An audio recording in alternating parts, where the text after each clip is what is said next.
Good evening, church, and welcome to this time of worship together at St. Paul's United Methodist Church and Wesley Foundation.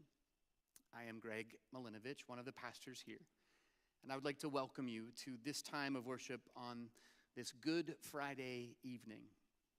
Now, there's some debate about how this day came to be called good, with the most commonly agreed upon explanation being that while the day invites us to remember some incredibly difficult stories of our faith as well as truth about ourselves, it's also a necessary and good day because in it we find the kind of love that is with us, even in the very darkest places. It is that withness of God that we are focusing on tonight. Many folks believe that the word goodbye came from the older way of saying farewell, which would be God be with you. In that same way, we might think of this Good Friday, at least, as God be with you Friday. Because in these stories that we remember tonight, that bring us to the cross and finally to the tomb, we remember a God whose love refuses to abandon us in our darkest hour, our deepest denial and despair and even death. And as we hear these stories, along with readings from contemporary authors and songs of our faith and little spaces of silence, we will be wondering about what it looks like for us to be with Jesus too, to be witnesses of these things in our own time. It's okay if in the spaces it's not completely silent, if there are coughs or the sounds of children or traffic or whatever sounds fill the space. This is where we are and who we are together, just being still and remembering and being present. If you were here last night, you may remember that we finished last evening's service in the Garden of Gethsemane, where we will begin again tonight. Now here at St. Paul's, we know this story well. We center it. We look at it every time that we are here in worship. Jesus, bent in his own pain, kneeling, trembling, agitated, having asked his closest friends to remain with him. As we walk through these stories tonight, let us see if we can do just that. If we can remain with God and with love and with one another, even when it feels like being forsaken, as we hear in the words of the 22nd Psalm, which is how we will begin together now. My God, why have you forsaken me? Why are you so far from helping me, from the words of my groaning? Oh my God, I cry by day, but you do not answer, and by night, but find no rest. Yet you are holy, enthroned on the praises of Israel. In you our ancestors trusted. They trusted and you delivered them. To you they cried and were saved. In you they trusted and were not put to shame.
Please be seated. As we worship together on this night, remembering the God who came to be with us, who lived with us, walked with us, and died with us, we reflect together on this witness. What does it mean to be with Christ in this passion? As we hear Matthew's story beginning here in the Garden of Gethsemane, a scene we have centered here in our space, we will find him full of grief and anxiety, asking his friends to remain, to stay with him. Then, in Mary Oliver's poem, Gethsemane, we will come face to face with the inevitability of our humanity. And so, as we hear and remember, let us remain together with the Christ and the cross and with our own grief and anxiety.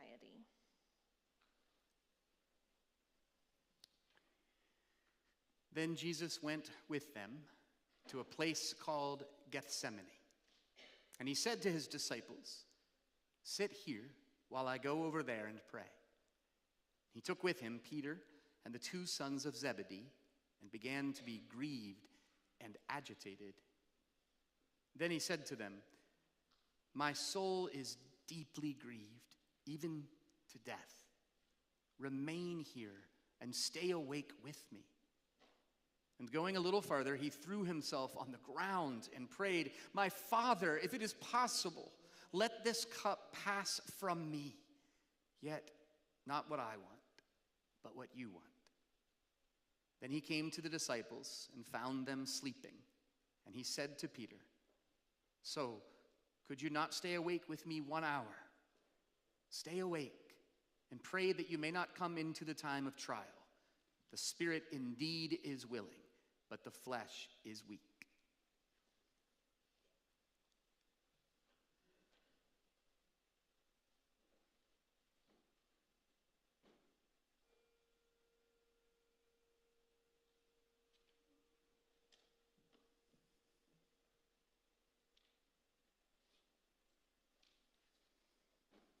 The grass never sleeps, or the roses, nor does the lily have a secret eye that shuts until morning. Jesus said, "Wait with me," but the disciples slept. The cricket has such splendid fringe on its feet, and it sings, have you noticed, with its whole body, and heaven knows if it ever sleeps. Jesus said, "Wait with me," and maybe the stars did. Maybe the wind wound itself into a silver tree and didn't move. Maybe the lake far away, where once he walked as on a blue pavement, lay still and waited, wide awake. Oh, the dear bodies, slumped and eyes shut, that could not keep that vigil. How they must have wept, so utterly human, knowing this too must be part of the story.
What do we do when despair grows in us?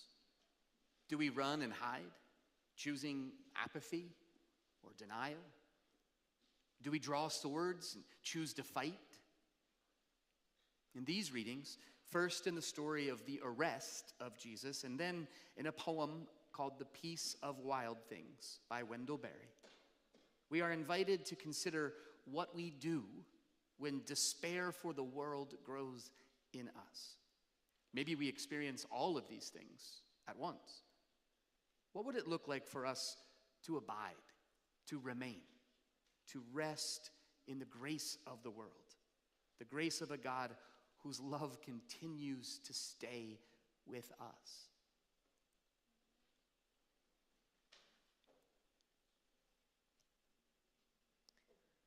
While he was still speaking, Judas, one of the 12, arrived.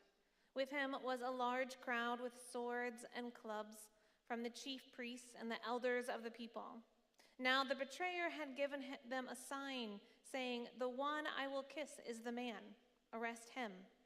At once he came up to Jesus and said, "Greetings, Rabbi," and kissed him. Jesus said to him, "Friend, do what you are here to do." Then they came and laid hands on Jesus and arrested him.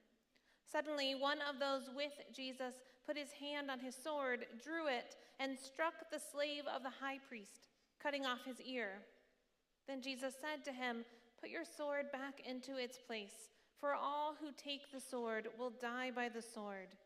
Do you think that I cannot appeal to my Father, and he will at once send me more than 12 legions of angels?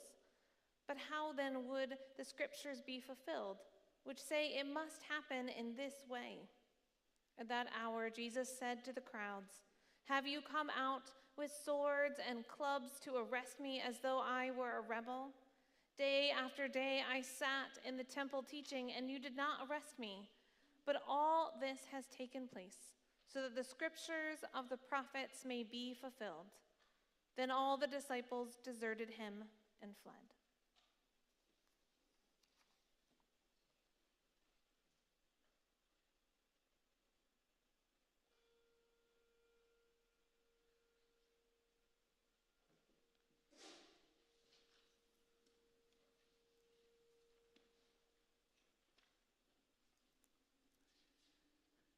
When despair for the world grows in me, and I wake in the night at the least sound, in fear of what my life and my children's lives may be, I go and lie down where the wood drake rests in his beauty on the water, and the great heron feeds.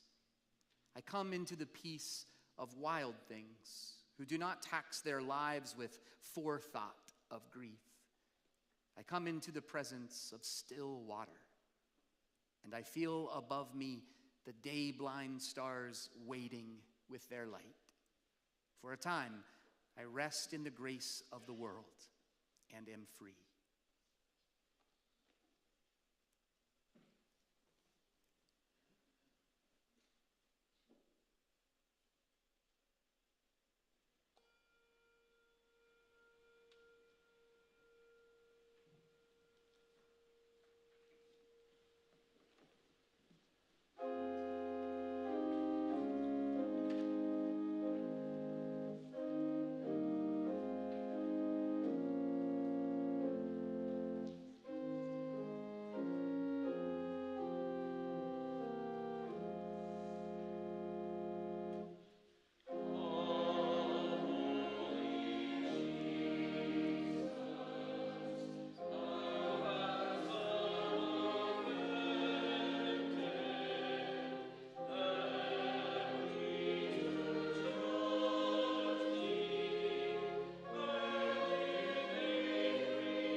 Now Peter was sitting outside in the courtyard. A female servant came to him and said, "You also were with Jesus the Galilean." But he denied it before all of them, saying, "I do not know what you are talking about." When he went out to the porch, another female servant saw him, and she said to the bystanders, "This man was with Jesus the Nazarene."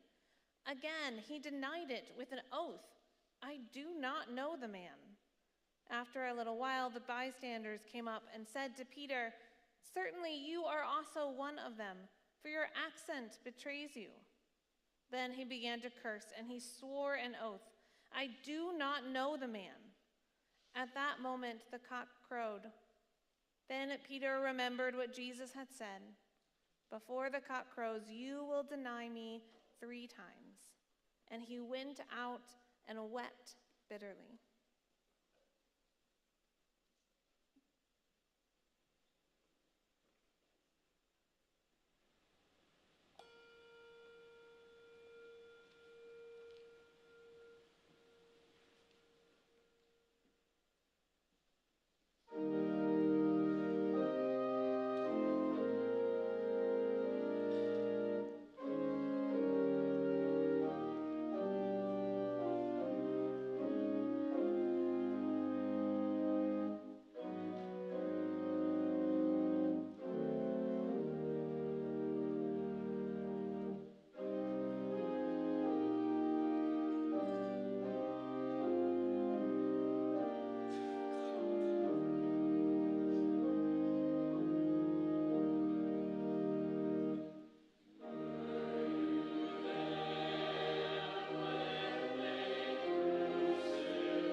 Then the soldiers of the governor took Jesus into the governor's headquarters, and they gathered the whole cohort around him. They stripped him and put a scarlet robe on him. And after twisting some thorns into a crown, they put it on his head. They put a reed in his right hand and knelt before him and mocked him, saying, "Hail, King of the Jews!" They spat on him and took the reed and struck him on the head. After mocking him, they stripped him of the robe and put his own clothes on him. Then they led him away to crucify him.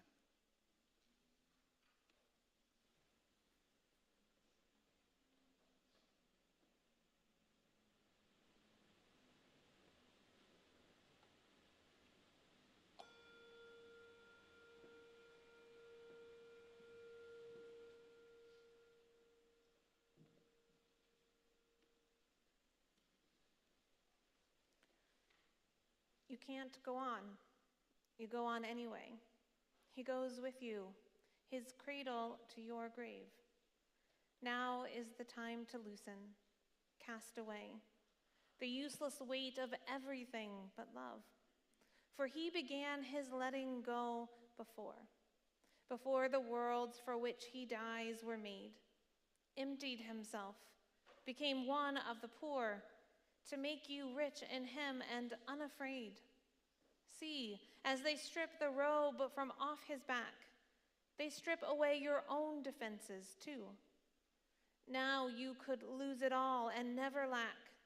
Now you can see what naked love can do. Let go these bonds beneath whose weight you bow. His stripping strips you both for action now.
Be seated.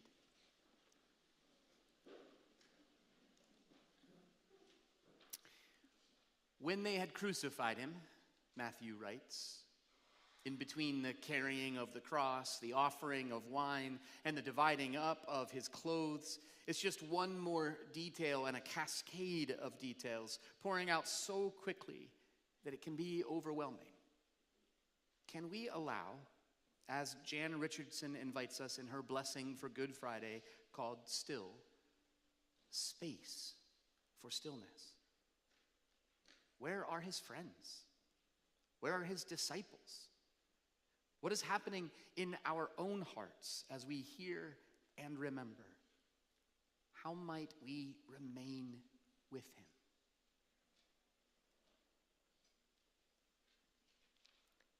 As they went out, they came upon a man from Cyrene named Simon.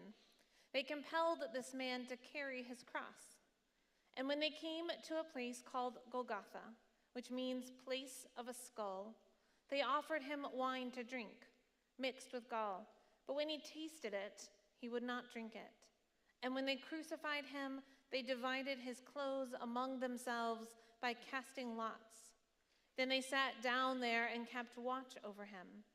Over his head they put the charge against him, which read, "This is Jesus, the King of the Jews." Then 2 rebels were crucified with him, one on his right and one on his left. Those who passed by derided him, shaking their heads and saying, "You who would destroy the temple and build it in 3 days, save yourself. If you are the Son of God, come down from the cross." In the same way, the chief priests also, along with the scribes and elders, were mocking him, saying, "He saved others. He cannot save himself. He is the King of Israel. Let him come down from the cross now, and we will believe in him. He trusts in God. Let God deliver him now, if he wants to, for he said, 'I am God's son.'" The rebels who were crucified with him also taunted him in the same way.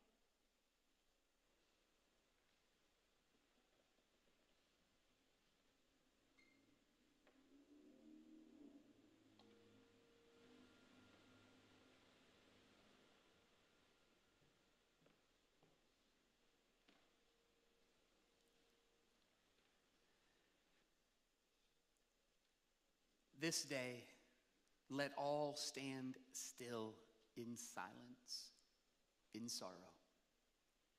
Sun and moon, be still. Earth, be still. Still the waters, still the wind. Let the ground gape in stunned lamentation.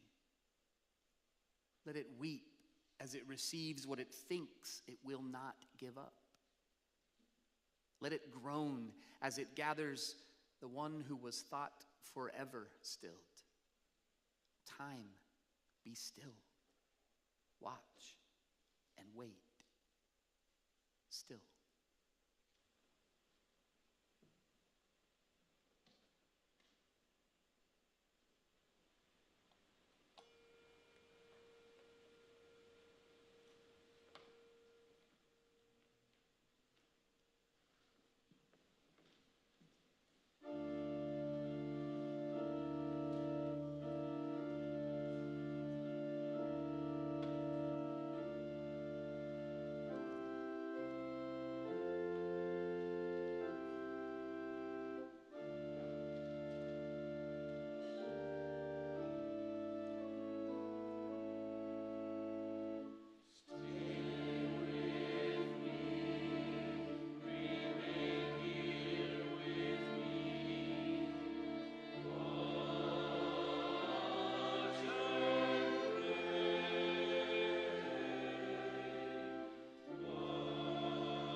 as the story brings us to a mid-afternoon darkness, a darkness unto death, yet still not unlike the darkness of the womb, a darkness that leads to life, Jesus looks up and recites the words of the psalm with which we began this evening, Psalm 22, crying out of his deep despair and agony, his fear and anxiety, which we would do well to remember were part of his experience, no less than ours.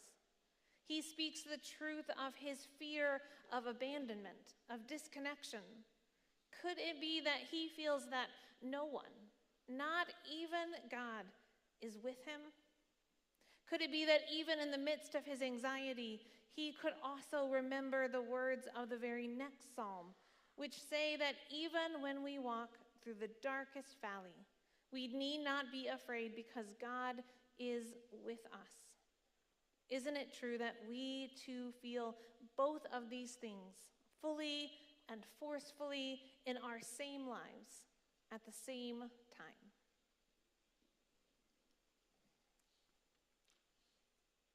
From noon on, darkness came over the whole land until 3 p.m. And about 3 o'clock, Jesus cried with a loud voice, Eli, Eli, lema sabachthani. That is, my God, why have you forsaken me? When some of the bystanders heard it, they said, this man is calling for Elijah. At once, one of them ran and got a sponge, filled it with sour wine, put it on a stick, and gave it to him to drink. But the others said, wait, let us see whether Elijah will come and save him. Then Jesus cried again with a loud voice and breathed his last.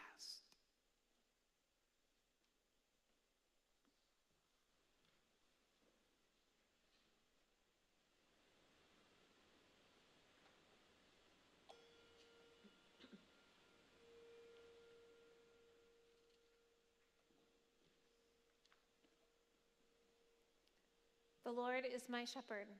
I shall not want. He makes me lie down in green pastures. He leads me beside still waters. He restores my soul. He leads me in right paths for his name's sake. Even though I walk through the darkest valley, I fear no evil, for you are with me. Your rod and your staff, they comfort me. You prepare a table before me in the presence of my enemies. You anoint my head with oil, my cup overflows. Surely goodness and mercy shall follow me all the days of my life, and I shall dwell in the house of the Lord my whole life long.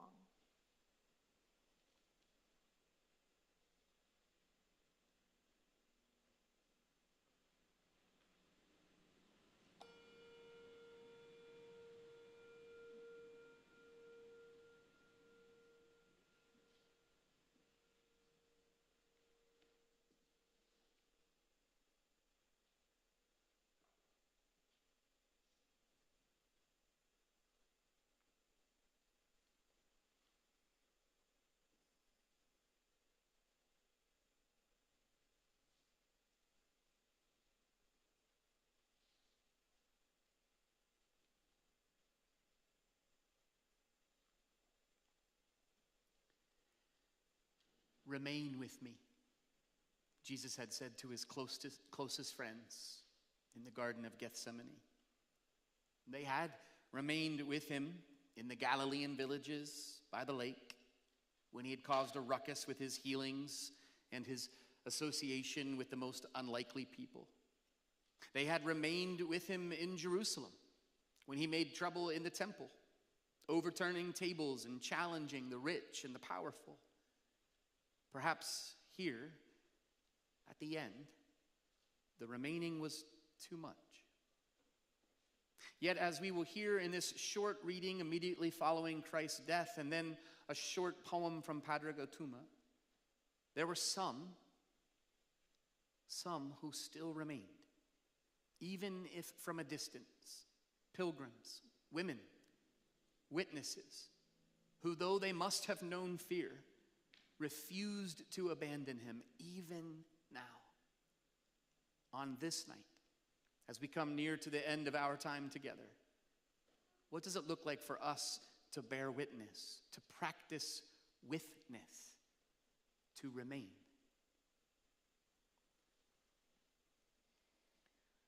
Now when the centurion and those with him who were keeping watch over Jesus saw the earthquake and what took place, they were terrified and said, "Truly, this man was God's son." Many women were also there looking on from a distance. They had followed Jesus from Galilee, ministering to him. Among them were Mary Magdalene and Mary, the mother of James and Joseph, and the mother of the sons of Zebedee.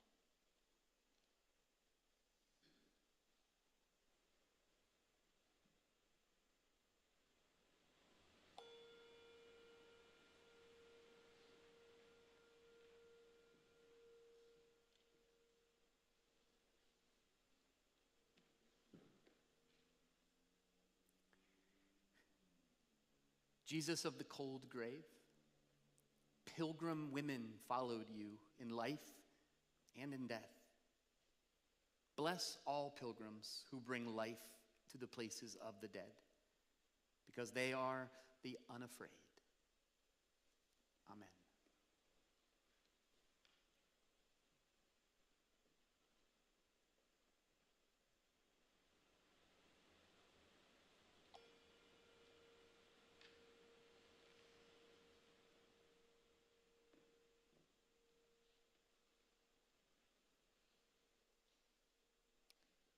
When it was evening, there came a rich man from Arimathea named Joseph, who also was himself a disciple of Jesus.